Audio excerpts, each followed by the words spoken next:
आज हम बनाने वाले हैं दाल बाटी और चूरमा। ये हमारी संडे की स्पेशल थाली है। संडे जब भी आता है ना, हम दाल बाटी चूरमा जरूर बनाते हैं और साथ में हम चावल भी बनाएंगे, जो फीके चावल होते हैं ना वो वाले। तो चलिए शुरू करते हैं हम दाल बाटी चूरमा बनाना। तो सबसे पहले हम दाल को भिगो कर रखेंगे। इसके लिए मैंने तुअर की दाल ली है और इसी के साथ मैंने चने की दाल भी डाली है। तुअर और चने की दाल ही आज मैं बाटी के साथ बनाने वाली हूँ। इसे साफ पानी से धो लेना है 2 से 3 बार। आप चाहे तो इसको राजस्थानी थाली भी बोल सकते हैं। यदि आपको मेरी वीडियो अच्छी लगे तो लाइक और शेयर जरूर कीजिएगा। तो अब इस दाल को हम कुकर के अंदर डाल देते हैं और अब इसके अंदर पानी डालेंगे। पानी हम कम ही डालेंगे, ज्यादा पानी नहीं डालेंगे। दाल से सिर्फ 1-1.5 इंच ऊपर आना चाहिए पानी। ज्यादा पानी डालने से पानी बाहर निकलता है। अब इसमें आधी चम्मच हल्दी पाउडर डालना है, आधी चम्मच नमक डालना है स्वादानुसार और 1 चम्मच ऑयल डालेंगे। एक मिशन आने तक ही हमें दाल को पकाना है। हल्दी डालने से इसमें कलर अच्छा आता है और नमक ऑयल डालने से ये जल्दी बॉईल हो जाएगी। अब हमें गैस पर कुकर चढ़ा देना है। इधर एक बर्तन लेना है इसमें हम आटा डालेंगे। आटा आप अपने मेंबर के हिसाब से कम या ज्यादा कर सकते हो। अब इसमें नमक डालना है स्वादानुसार, हल्दी डालनी है और अजवाइन को क्रश करके डालना है, जिससे इसमें बढ़िया फ्लेवर आता है। इसके बाद 1 चम्मच साबुत धनिया डालना है और 1 चम्मच ऑयल डालना है, या फिर आप घी का भी इस्तेमाल कर सकते हो। एक चुटकी इसमें मीठा सोडा डालना है, जो खाने का सोडा होता है ना वो। और अब इन सबको मिला लेना है और थोड़ा थोड़ा पानी डालकर आटे को गूंथ लेना है। आटा हमें टाइट ही लगाना है, क्योंकि बाटी का जब हम आटा लगाते हैं ना तो बहुत ही ज्यादा टाइट लगता है और उसे रेस्ट पर छोड़ते हैं ताकि वो अच्छे से नरम हो जाए। यदि हम ढीला आटा लगाते हैं ना तो बाटी का जो शेप होता है वो सही नहीं आता है और बाटी अंदर तक सिक कर तैयार नहीं होती है। अब हमने बाटी का आटा लगा लिया है। इसे 10 से 15 मिनट हमें रेस्ट पर रखना है और बर्तन से ढककर ही रखना है, कपड़े से नहीं ढकना है। इधर हमारे जो दाल हमने बॉईल होने के लिए छोड़ी थी वो नीचे उतार लेते हैं, क्योंकि एक मिशन आने तक ही हमें इसे पकाना है, ज्यादा इसे नहीं पकाना है। अब हम बाटी के साथ चावल भी बनाने वाले हैं, इसलिए मैंने कटोरी में चावल भी भिगो कर रख दिए हैं। इधर कढ़ाई चढ़ानी है और इसके अंदर 1 चम्मच ऑयल डालना है। ऑयल में ज्यादा नहीं डालती हूँ, यदि आपको ज्यादा डालना है तो आप इसमें ज्यादा डाल सकते हो। अब इसमें आधा चम्मच जीरा डालना है। जीरा जब चटक जाए तब गरम मसाला डालना है और 1/4 चम्मच इसमें हींग डालेंगे। इसके बाद चॉप किए हुए लहसुन इसके अंदर डालेंगे। एक छोटा टुकड़ा अदरक का कद्दूकस करके डालना है।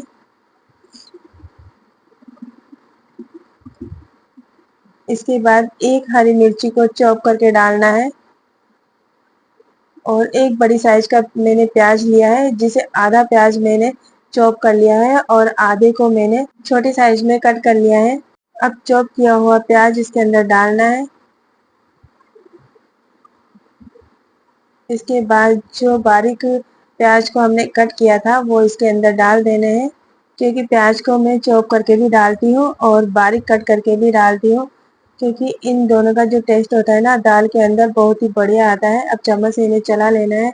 लास्ट में इसमें मीठी नीम के पत्ते डालेंगे, क्योंकि दाल के अंदर मीठी नीम का फ्लेवर भी बहुत ही बढ़िया आता है। अब टमाटर को डाल देना है और चम्मच से इन्हें चला लेना है जब तक ये पक ना जाए। अब तेल के अंदर ही हम मसाला डालेंगे। 1 चम्मच धनिया पाउडर डालना है, 1 चम्मच हल्दी पाउडर डालना है, 1 चम्मच कश्मीरी लाल मिर्च पाउडर डालना है, नमक स्वाद के अनुसार डालेंगे और चम्मच से इन्हें चला लेंगे। सारा मसाला हम ऑयल के अंदर इसलिए डालते हैं क्योंकि इसका जो नेचुरली कलर है ना वो बहुत ही बढ़िया आएगा। कम तेल होने के बावजूद भी ये बहुत ही बढ़िया कलर देगा। इसके बाद थोड़ा सा पानी डाल देंगे और मसाला पकने तक छोड़ देंगे। अब आप देख रहे हैं कितना बढ़िया इसके अंदर कलर आया है। मसाले के अंदर से ऑयल सेपरेट हो चुका है, आप देख ही रहे हैं कितना बढ़िया कलर आया है। अब हमारा मसाला पक चुका है। जो दाल हमने बॉईल की थी ना वो मसाले के अंदर डाल देनी है इस तरह से। अब कुकर के अंदर थोड़ा पानी और डालेंगे और वापस हम दाल के अंदर डाल देंगे। इससे कुकर के अंदर जो दाल थी वो कढ़ाई के अंदर आ जाएगी। अब चम्मच से इसे चला लेंगे। दाल को मैंने इसी तरह से रखा है, ज्यादा इसे बॉईल नहीं किया है। ये आपके टेस्ट पर निर्भर है। यदि आप ज्यादा बॉईल वाली खाना चाहते हो तो इसे एक मिशल आने तक और पकाएं। मैंने एक मिशल आने तक ही पकाए, आप 2 मिशल आने तक इसे पकाएं। अब इसी कुकर के अंदर हम चावल को डाल देंगे। क्योंकि चावल को हमें भिगोए 10 मिनट हो चुके हैं, बढ़िया से ये गल चुके हैं। चावल को मैंने भिगोने से पहले ही इन्हें 3 से 4 बार पानी से धो लिया था। अब इसके अंदर हम पानी डालेंगे, पानी ज़्यादा नहीं डालना है इसमें भी, सिर्फ चावल से 1 से 1.5 इंच ऊपर आना चाहिए पानी। अब इसके अंदर जीरा डालेंगे। अब चावल के अंदर हम कुछ भी नहीं डालेंगे, सिर्फ आधी चम्मच हम जीरा डालेंगे और नमक डालेंगे। नमक स्वाद के अनुसार डालना है और गैस पर चढ़ा देंगे। ना तो हम इसमें ऑयल डालेंगे और ना ही दूसरा मसाला डालेंगे, बस सादा ही बनाएंगे। अब इधर हमारी दाल भी बन चुकी है। इसके अंदर हमें कसूरी मेथी डालनी है और थोड़ा सा इसके अंदर हम गरम मसाला डालेंगे यदि आपको पसंद हो। इसके बाद चम्मच से इसे मिला लेंगे। अब हमारी दाल बढ़िया से पक चुकी है, क्योंकि बढ़िया से इसमें उबाली आ चुकी है। आप दाल को देख रहे हो कि मैंने कितना कम ऑयल डाला है, उसके बावजूद भी इसका बढ़िया से कलर आया है। अब हम गैस पर बाटी ऑन चढ़ाएंगे। इसे मैंने धोया था अभी, इसलिए मैं 5 से 10 मिनट के लिए इसको गर्म होने के लिए रख देंगे। इधर हम आटा देख लेते हैं, आटा भी बढ़िया सेट हो चुका है हमारा, इस तरह से आप देख रहे हैं ना। अब इसको 1 से 2 मिनट के लिए बढ़िया से गूंथ लेंगे। बढ़िया से सॉफ्ट हो चुका है हमारा बाटी का आटा। बाटी का आटा इसी तरह से होना चाहिए। अब इसकी बराबर पर लोई तोड़ लेंगे, ताकि जो बाटी बनेगी ना हमारी, छोटी बड़ी नहीं बनेगी, एक साइज की बाटी बनेगी। अब एक लोई लेकर हम बाटी बनाएंगे। बाटी बनाना तो आपको आता ही होगा, बस इसी तरह बाटी बनानी है। बाटी को बस ये ध्यान में रखना है कि बाटी चपटी साइज की नहीं होनी चाहिए, गोल साइज की होनी चाहिए। बाटी जितनी गोल होगी वो उतनी ही अंदर से सॉफ्ट होगी, क्योंकि जो चपटी साइज की बाटी होती है ना, वो ऊपर से हार्ड हो जाती है और अंदर से भी वो हार्ड ही रहती है। इसलिए हमेशा बाटी गोल ही होनी चाहिए। अब बाटी सारी हो चुकी है, इन्हें बाटी ओवन के अंदर डाल देना है। यदि आपके पास बाटी ओवन नहीं है तो आप तवे के ऊपर ये जाली रख सकते हो और इसी पे बाटी रखकर आप सेक सकते हो। बाटी को आप उठाकर देखते हैं तो ये जो हमने निशान नहीं किए फिर भी निशान हो रहे हैं, ये सब जाली की वजह से हो रहे हैं। अब इधर वापस बर्तन के अंदर थोड़ा सा मैंने आटा लिया है और इसके अंदर दूध और 1 चम्मच मैंने घी डाल लिया है, क्योंकि इसका मैं लड्डू बनाने वाली हूँ। अब थोड़ा सा पानी डालकर इसे गूंथ लेना है और बाटी बना लेना है। इसमें हल्दी और नमक नहीं डालेंगे। इस तरह से बाटी बनाना है। मुझे एक ही बाटी बनानी थी, क्योंकि इससे भी 2 लड्डू बनकर तैयार होंगे। अब एक बार बाटी को हम पलट देते हैं। बाटी के ऊपर आप देख रहे हैं निशान है, ये निशान तार की वजह से ही आए हैं। अब बीच बीच में इसे पलटते रहना है।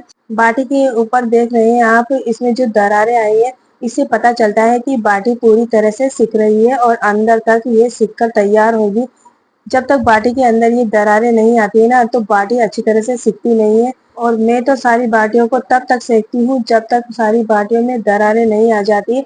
बाटी जब फट जाती है, 2 मुंह के निशान हो जाते हैं, तभी वो बाटी पूरी तरह अंदर तक सिकती है। इधर हमारे चावल भी बन चुके हैं, आप देख रहे हैं बाटियों को। बाटी पूरी तरह सिक चुकी है, अंदर तक आप देख रहे हैं, इतनी बढ़िया बाटी सिकी है। ये अंदर से सॉफ्ट है और ऊपर से क्रिस्पी बनी है। आप इन बाटियों को देखकर भी पता लगा लोगे कि सारी बाटियों के मुंह हो चुके हैं, अच्छी तरह से सिक चुकी है ये। और जब तक बाटी इस तरह से बनती नहीं है ना, जब तक उसका मुंह नजर नहीं आता है, उसमें दरार नहीं पड़ती है, तब तक हम लोगों को बाटी अच्छी लगती ही नहीं है। अब बाटी को हम घी लगाएंगे। आप चाहे तो गैस पर कढ़ाई रखकर उसके अंदर घी डालकर भी बाटी डाल सकते हैं, और या फिर आप इस तरह से बाटी को रखकर ऊपर से घी डाल सकते हो। घी को अच्छी तरह से पिघला लेना है और बाटी के अंदर भर लेंगे। आप देख रहे हैं बाटी अंदर से बहुत ही ज्यादा सॉफ्ट बनी है, ऊपर से क्रिस्पी बनी है। और दूसरी बाटी हमने इसमें हल्दी नहीं डाली थी, इसलिए इसका ऐसा कलर है, क्योंकि हम इसमें लड्डू बना रहे हैं और इसमें नमक भी हमने नहीं डाला था। अब इसे बढ़िया से बारीक कर लेंगे, ऊपर से घी डाल देते हैं और 1 चम्मच मैंने इसमें चीनी डाली है और 1 चम्मच इसमें नारियल का बुरा डालना है और 1 चम्मच इसमें सीखी तिल डालनी है और ड्राई फ्रूट डालने हैं। अब हमारा चूरमा भी बनकर तैयार है। अब इसके अंदर थोड़ा घी हम और डालेंगे बाद में। अब हम थाली तैयार करेंगे। पहले चावल डालेंगे, अब बाटी को रखेंगे।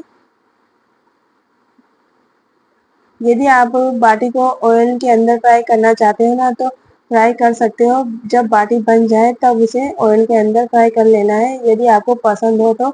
इधर हम दाल भी रखेंगे, रायते के लिए दही रखेंगे और दूसरी तरफ हमने चूरमा रखा है। चूरमा मैंने इंस्टेंट बनाया है, इसलिए ये इस तरह से बनाया है। आप चाहे तो इसे जार में चलाकर भी बना सकते हैं, लेकिन जो ये मैंने बनाया है ना, ये भी बहुत ही टेस्टी बनकर तैयार होता है।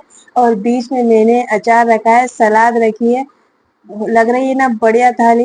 ये हमारी राजस्थानी थाली है और हर संडे के दिन हम लोग ये वाली थाली जरूर बनाते हैं, क्योंकि ये हमें बहुत ही ज़्यादा पसंद है और हमारे घर वालों को भी ये बहुत ही ज़्यादा पसंद आती है।